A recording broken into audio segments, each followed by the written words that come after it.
மதுரையில் செய்தியாளர்களை சந்தித்த அமைச்சர் மூர்த்தி கூறுகையில், தமிழகத்தில் 3 ஆண்டு காலமாக திமுக செய்துள்ள சாதனைகளுக்காக மிகப்பெரிய வெற்றியை மக்கள் தந்துள்ளனர். மேலூர், மதுரை கிழக்கில் 1,00,000 வாக்குகள் பெற்று தருவோம் என கூறினேன். அதன்படி 1,00,000ற்கு அதிகமான வாக்குகள் பெற்று தந்துள்ளோம்.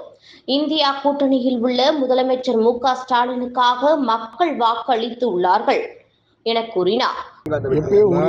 ஒரே மாதிரிதான் மாண்புமிகு தமிழ்நாடு முதலமைச்சருக்கு கிடைத்திருக்க வெற்றியை ஒழிய எங்களுடைய சோழவந்தான் தொகுதியினுடைய கட்சியினுடைய உறுப்பினர்களை, கூட்டணி கட்சி நண்பர்களை வேலை செய்வதற்கு ஊக்குவிப்பதற்காக சொன்னதை சவால் அல்ல, எப்பயக்கூடிய பணி அது.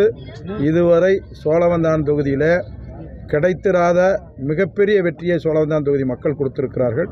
அங்கே அதிகப்படியான வாக்களித்து அந்த உறுப்பினர் வெற்றி பெற செய்திருக்கிறார்கள்.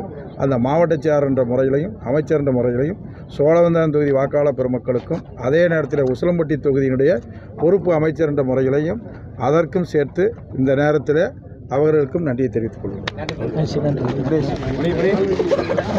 மதுரை நாடாளுமன்றத்தினுடைய வெற்றி வேட்பாளர் வெங்கடேசன் அவர்களும், அதே போல் மாநகர மாவட்டத்தில் மாவட்ட கழகத்தினுடைய செயலாளர் இந்த கூட்டணியுடைய இருந்து செயல்பட்டு இருக்கிறார்.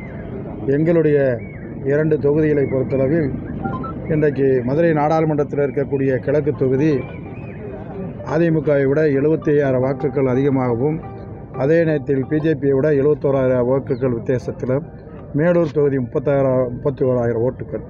அவர் போட்டியிடுகிற போது 2 தொகுதிகளும் 1,00,000 வாக்கு வித்தியாசத்தில் நாங்கள் பெற்றுத்தருவோம் என்று சொன்னோம். அதற்கு அத்தனை கூட்டணி கட்சிகளும் பொதுமக்களும் மிகப்பெரிய வரவேற்பை தந்து மட்டுமல்ல வாக்களித்திருக்கிறார்கள் என்பதனை தெரிவித்துக் கொண்டு, இன்றைக்கு இந்திய கூட்டணியில் முக்கிய பங்கு வகிக்கக்கூடிய நம்முடைய மாண்புமிகு தமிழக முதலமைச்சர் அவர்களுக்கு மிகப்பெரிய வெற்றியை தந்திருக்கக்கூடிய வாக்களித்த அத்தனை மக்களுக்கும் நம்முடைய திராவிட முன்னேற்ற கழகத்தினுடைய சார்பிலும் கூட்டணி கட்சியின் சார்பிலும்